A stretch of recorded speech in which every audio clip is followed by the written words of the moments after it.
Olá pessoal, tudo bem com vocês? Bom dia, boa tarde, boa noite, no horário que você estiver assistindo essa revisão aqui para o nosso simulado de quarta-feira, né?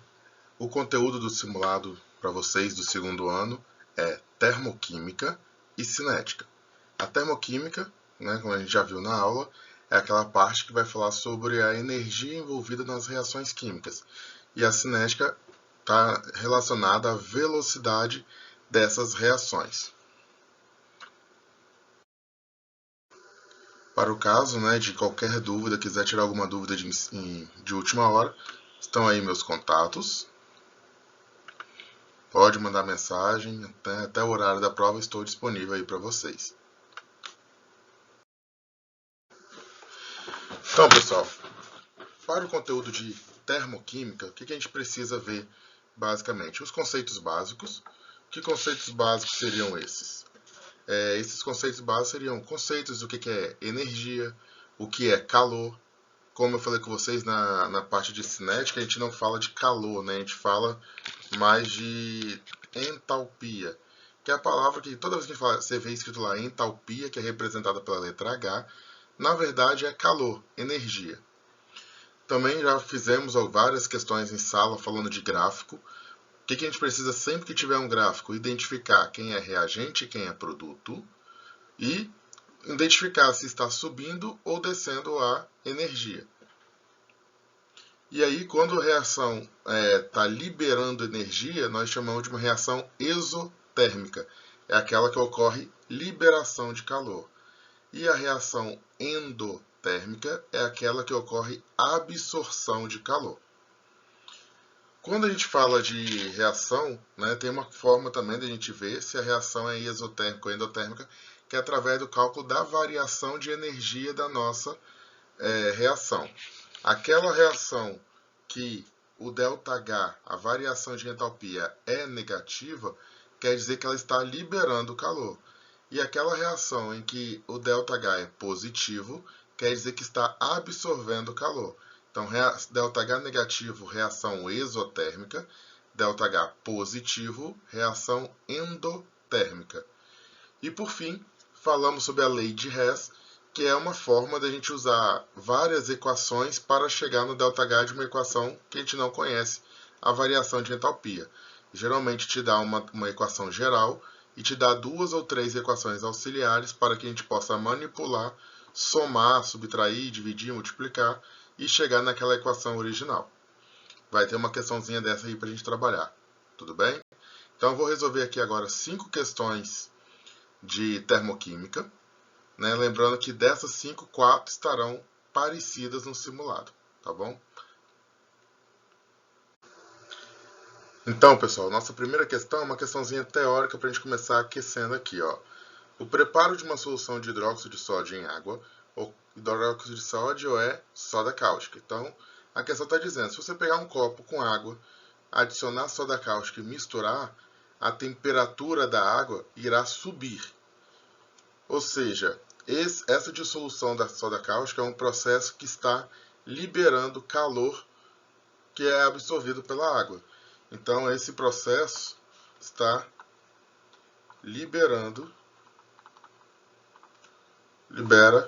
calor. Toda vez que você tem liberação na verdade para a gente é saída. E eu falei com vocês, falou em saída, podemos lembrar, né? Saída do campo para a cidade é exo. Então, toda vez que libera calor é um processo exotérmico. Só para ficar aqui, ó, exotérmico, ΔH é menor que zero, ou seja, negativo. Então, a questão aqui está perguntando por que aumenta a temperatura da água? Porque a dissolução do hidróxido de sódio em água é um processo exotérmico. Toda vez que aumenta, né, que o seu processo aumenta a temperatura, exotérmico, você está liberando calor. Quando ele abaixa a temperatura, endotérmico, você está pegando calor. Certo?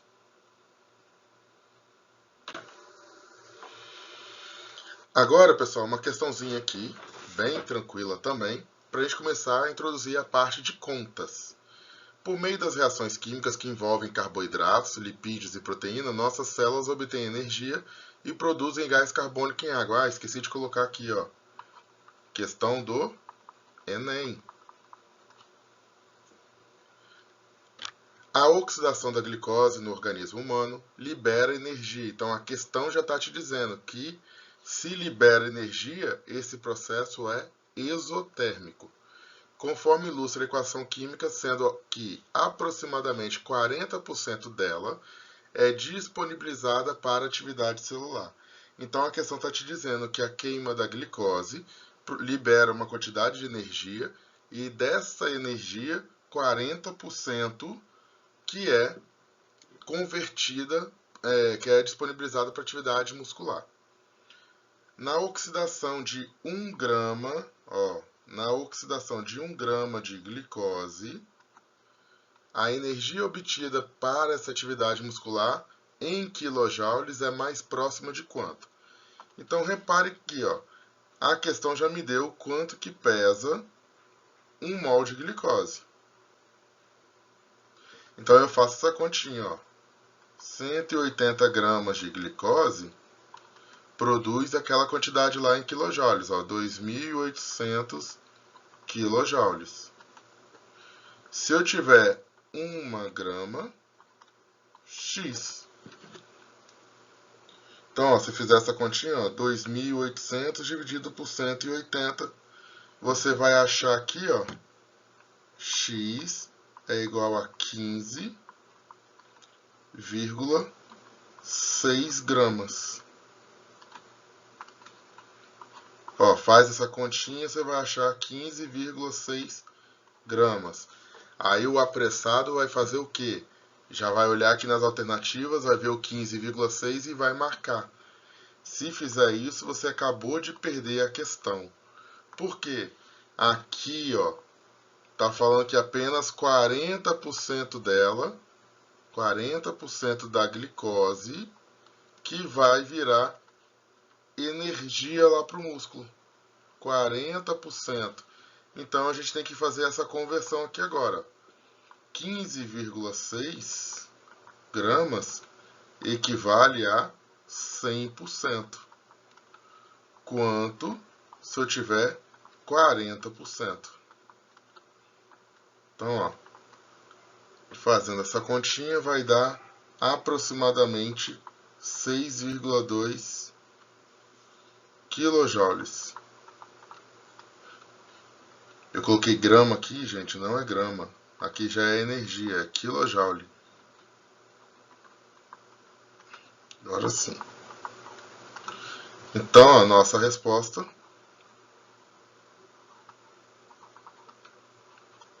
6,2 aqui, letra C.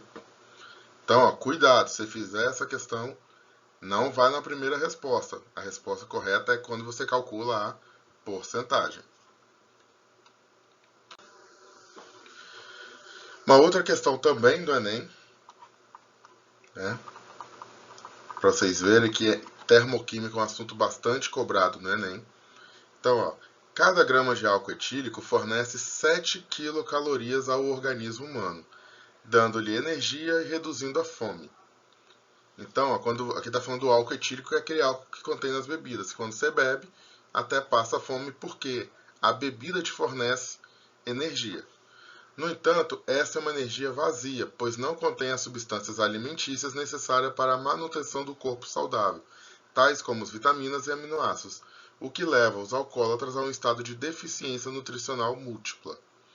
A massa de álcool necessária para produzir 3.010 quilocalorias, energia suficiente para manter um indivíduo por um dia, será de quanto? Olha, a gente quer saber qual que é a massa necessária. Faltou um dado aqui, pessoal, que eu vou colocar aqui para vocês. A massa molar do álcool, 46 gramas por mol. Então, ó, cada grama... acho que não precisava não, ó. 1 grama de álcool, a questão disse que 1 grama de álcool produz 7 quilocalorias. Quantas gramas de álcool para eu produzir a quantidade necessária para um dia, que é 3.010 quilocalorias. Então era uma continha, uma regrinha de 3 bem direta. Então vai dar x é igual a 3.010 dividido por 7. X vai dar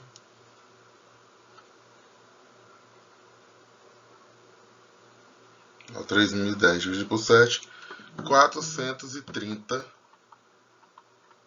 gramas.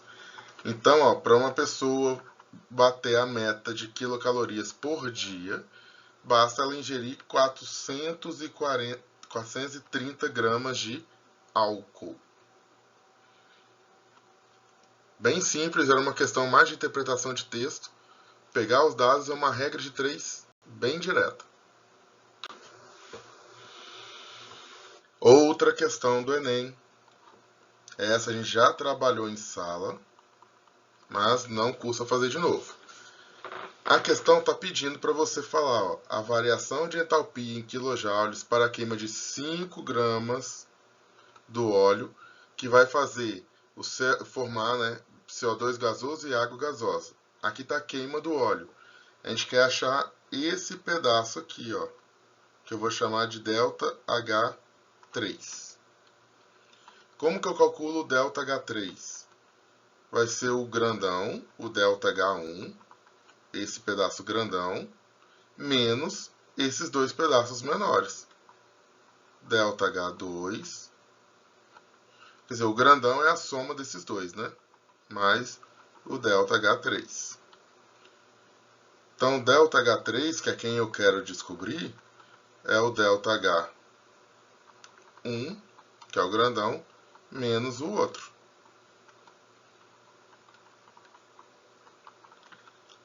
Então, o ΔH1 é menos 18,8 e o ΔH2 é menos 2,4. Quando você fizer essa conta, você vai achar que o ΔH3 é igual a menos 16,4 quilojoules por grama. Aí, de novo, vem um apressado, vê o 16,4, vê aqui 16,4, já marca a alternativa e erra. Desculpa o barulho aí, é porque o alarme disparou de algum carro aqui. A questão está pedindo para 5 gramas de... Parei, tinha dado pausado aqui, agora parou o alarme. Então, a questão aqui é por grama. A questão quer saber para 5 gramas. Então, a gente pega esse valor e multiplica por 5.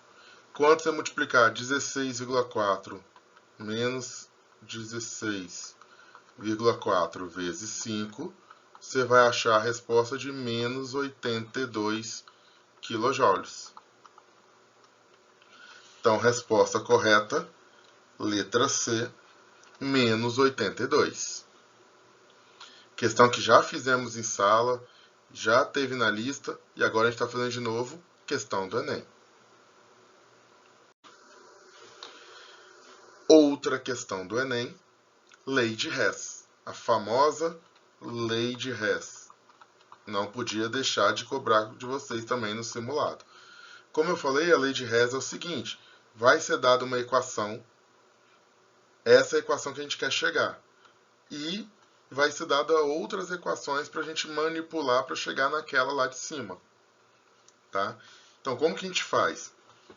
Vou marcando aqui, cada substância que eu preciso, FeO. O que a gente tem que fazer? Procurar aqui nas equações aqui de baixo, aquela substância que está marcada lá em cima. Quando você procura, você vai achar aqui nessa equação aqui, FeO. Repare que as duas substâncias já estão antes da seta, então a gente não precisa inverter. Só que estão em quantidades diferentes. Então, eu vou pegar essa reação aqui, a minha segunda reação, e aqui tem 1, aqui embaixo tem 3. Eu vou dividir por 3. Porque eu não preciso de 3 FeO, eu preciso de 1. Repare aqui, quando você marcar o CO, a gente precisa olhar o CO também. Quando você marca o CO ele aparece em 3 equações, então ele pode dar trabalho para a gente. Esquece o CO. Vamos olhar aqui agora o ferro. Tenho um ferro ali, ó. Quando você vem aqui na primeira equação, você acha 2 ferros. Então você tem que vir aqui e dividir por 2. Como os dois já estão depois da seta, a gente não precisa se preocupar com ele. E por fim, o CO2. Quando você olha o CO2 também aparece em várias equações. Então a gente pula o CO2. Como que a gente vai resolver nosso problema? Pessoal, olha aqui. Quando você pega o Fe2O3, por exemplo, a gente tem que simplificar esse Fe2O3. A gente não quer que ele apareça. Só que aqui na primeira equação, eu já dividi o Fe2O3 por 2. Então, eu vou colocar aqui ó, numa colinha. Ó. O Fe2O3, quando eu dividir por 2, eu vou ter 1 sobre 2. E olha aqui embaixo. Aqui embaixo, na última equação, eu tenho ele 3. 3 dividido por quanto que vai dar 1 sobre 2? 3 dividido por 6. Então, eu venho a última aqui, ó, e divido por 6. Porque, ó, 3 dividido por 6 é a mesma coisa que 1 sobre 2. Então, essa última equação, para eu conseguir cortar o Fe2O3 com Fe2O3, eu tenho que dividir ela por 6. Quando você fizer isso, ó, você vai chegar nessa situação aqui agora. Ó.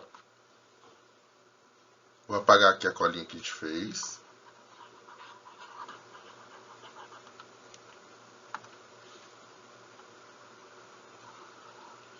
Ó, peguei a primeira equação e dividi por 2. Então, Fe2O3 ó, ficou dividido por 2. 3CO virou 3 sobre 2. Todo mundo dividido por 2. Inclusive o ΔH.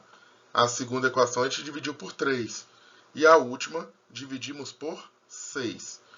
Olha o que acontece agora, que legal. Ó. Fe2O3 corta com Fe2O3. 1/3 de Fe3O4 corta com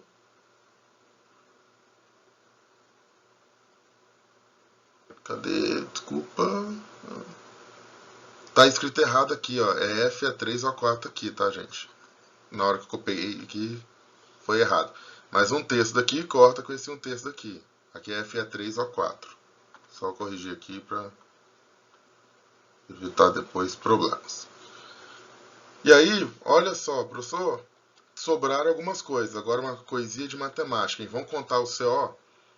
3 sobre 2 CO, ó, 3 sobre 2 CO, menos 1/3 e 1/6. Menos 1/3, menos 1/6. Como que a gente faz essa conta? Ó?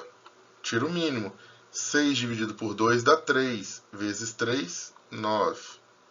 6 dividido por 3 dá 2. Menos 2. Como é? 6 dividido por 3 vezes 3, 9. Pronto. 6 dividido por 3, 2. Vezes 1, menos 2. E 6 dividido por 6, 1. Vezes menos 1, menos 1. Então, vai dar 9 menos 3. Vai dar 6. Que dividido por 6 vai dar 1. Então, quando você pegar esse CO, 3 sobre 2, e subtrair desses 2, vai dar exatamente 1, que é o que a gente precisa.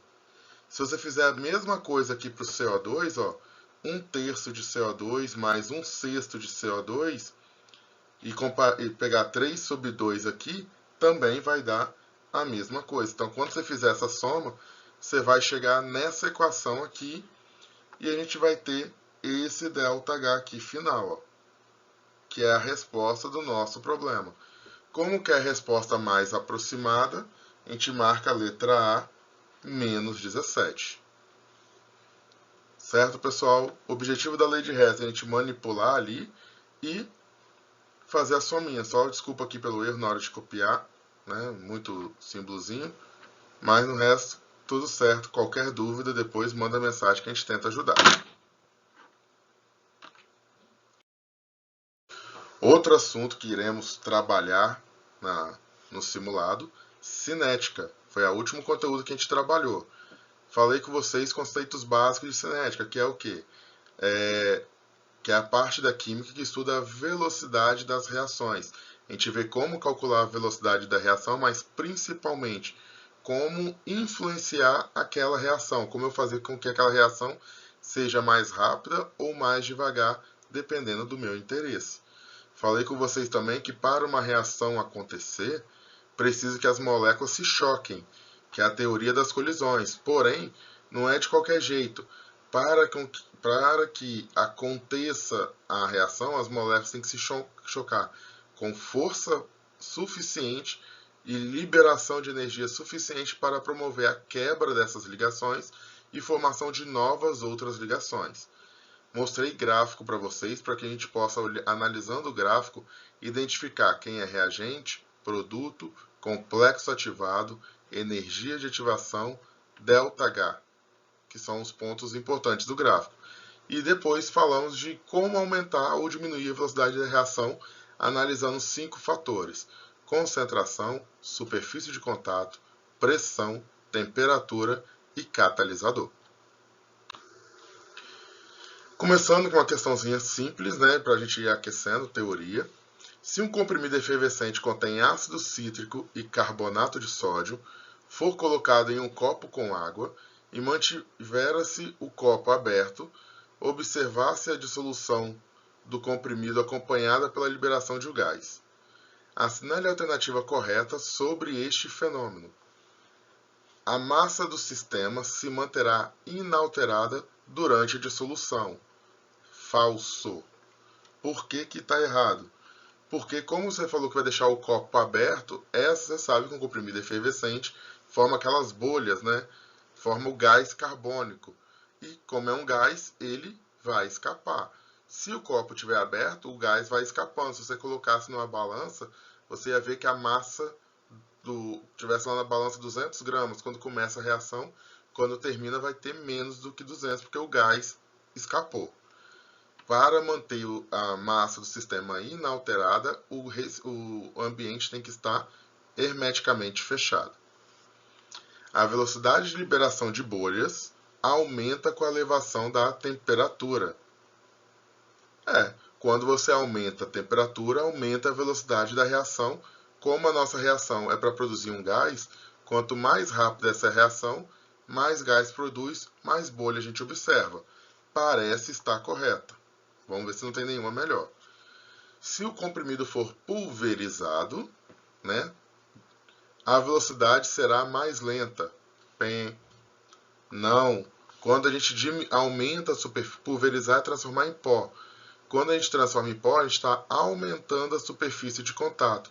Quando aumenta a superfície de contato, aumenta a velocidade, tornando a reação mais rápida. O gás liberado é o oxigênio molecular. Também não, acabei de falar ali em cima. O gás liberado, né, pelo ácido cítrico e o carbonato de sódio é o gás carbônico. Né? Toda bebida gaseificada é com gás carbônico. Então não é oxigênio molecular. O fenômeno corresponde a um processo físico. Não é um processo físico. Eu já falei com vocês, processo físico é aquele que eu posso retornar.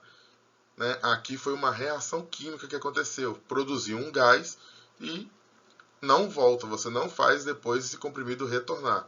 Então não é um processo físico, então é uma resposta mesmo. Letra B. A velocidade das bolhas aumenta quando você aumentar a temperatura. Vamos às questões do Enem? Aqui, ó, questão do Enem. O sulfeto de mercúrio 2 foi usado como pigmento vermelho para pinturas de quadros e murais. Esse pigmento, conhecido como vermilion, escurece com o passar dos anos, fenômeno cuja origem é alvo de pesquisas. Aventou-se a hipótese de que o vermilion seja decomposto sob a ação da luz, produzindo uma fina camada de mercúrio metálico na superfície. Essa reação seria catalisada, falando que essa reação acontece por conta de um catalisador, que é o íon cloreto. O íon cloreto é o nosso catalisador. Então, para acontecer essa decomposição do vermelhon, precisa de um catalisador, que é o íon cloreto, que está presente na umidade do ar. Segundo a hipótese proposta, o íon cloreto atua na decomposição fotoquímica do vermelhon, fazendo o quê? Pessoal, falei com vocês. Qual é a função do catalisador? O catalisador, ele aumenta a velocidade da reação. E por que ele aumenta essa velocidade? O que ele faz na reação para aumentar a velocidade? Ele diminui a energia de ativação. Então, qual é a função do catalisador? Aumentar a velocidade. Como ele consegue fazer isso? Diminuindo a energia de ativação. Resposta correta, letra C. Então, a questão, se você entendesse que estava falando que o cloreto era um catalisador e lembrasse, catalisador aumenta a velocidade abaixando a energia de ativação. Tem lá no slide que eu mandei para vocês, hein? Outra questãozinha do Enem que já fizemos em sala também, ó. Alguns fatores podem alterar a rapidez das reações químicas. A seguir, destacam-se 3 exemplos no contexto da preparação e da conservação de alimentos. 1. A maioria dos produtos alimentícios se conserva por mais tempo quando submetidos à refrigeração. Esse procedimento diminui a rapidez das reações que contribuem para a degradação de certos alimentos. Qual fator que influencia a velocidade nós estamos trabalhando aqui? Se eu estou falando de refrigeração, eu estou falando de temperatura.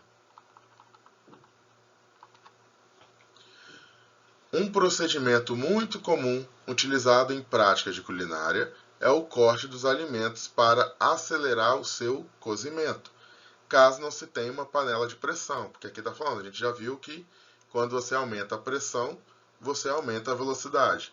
Aqui, quando você não tem uma panela de pressão, você corta em pedaços menores, porque você está aumentando a superfície de contato. Mexeu com tamanho é superfície de contato.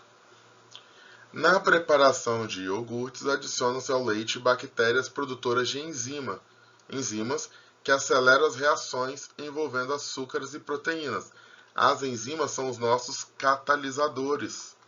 Elas vão acelerar os processos que nós temos no nosso corpo. Então, ó, catalisador. Então, resposta correta, nós temos temperatura, superfície de contato e catalisador. Resposta letra C. Tá acabando. Olha que questão interessante essa que eu achei, ó.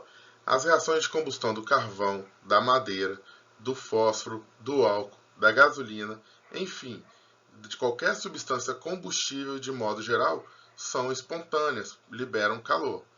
No entanto, apesar de estar em contato com o oxigênio do ar e de se queimarem com alta velocidade, nenhuma delas se extinguiu da natureza por combustão.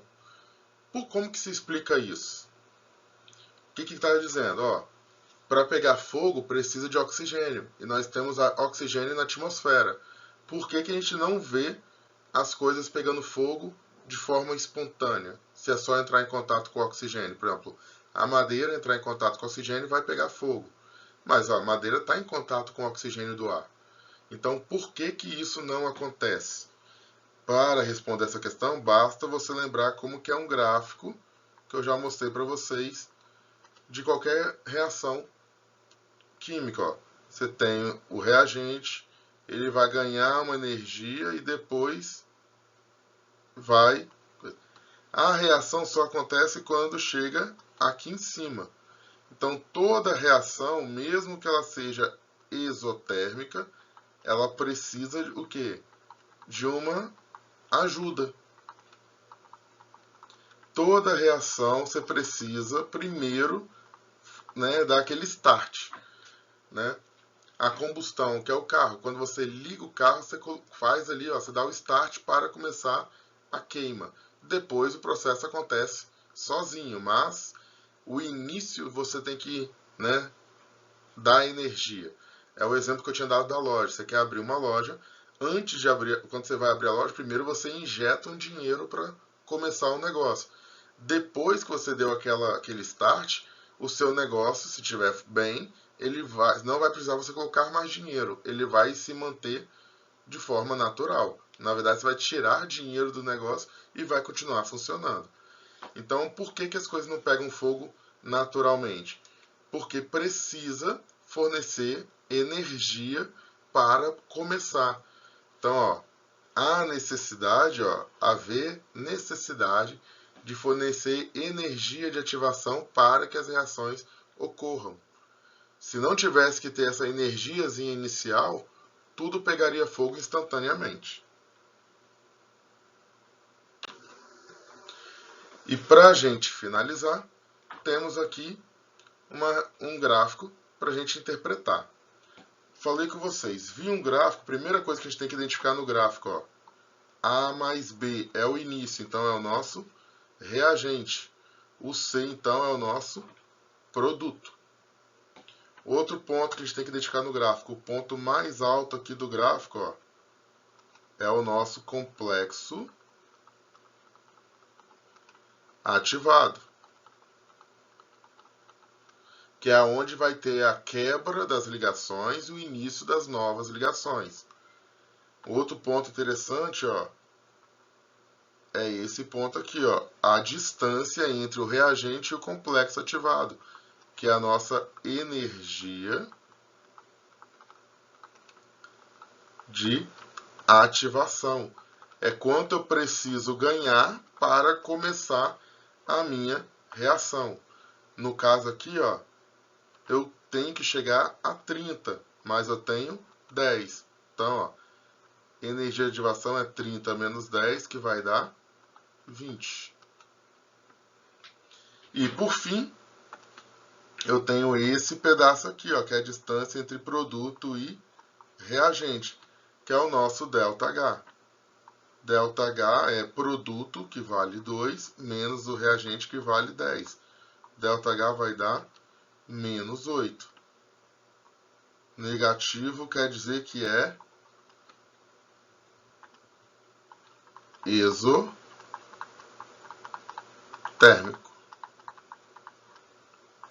Então a questão que está falando, pode-se dizer que o valor da energia de ativação em quilocalorias por mol e o tipo de reação é a energia de ativação vale 20.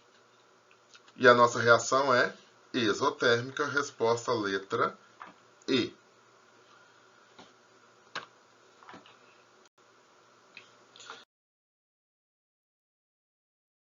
Então, pessoal, para quem aguentou até aqui, ó, 35 minutinhos de vídeo, tranquilo, né? Eu coloquei 10 questões, né? Todas essas aqui vão estar nos simulados. Tenham atenção, cuidado, revisem o conteúdo. Qualquer problema, me manda mensagem. E desejo a todos uma boa prova e quero ver acertando todas aí, tá bom? Até mais, boa sorte a todos.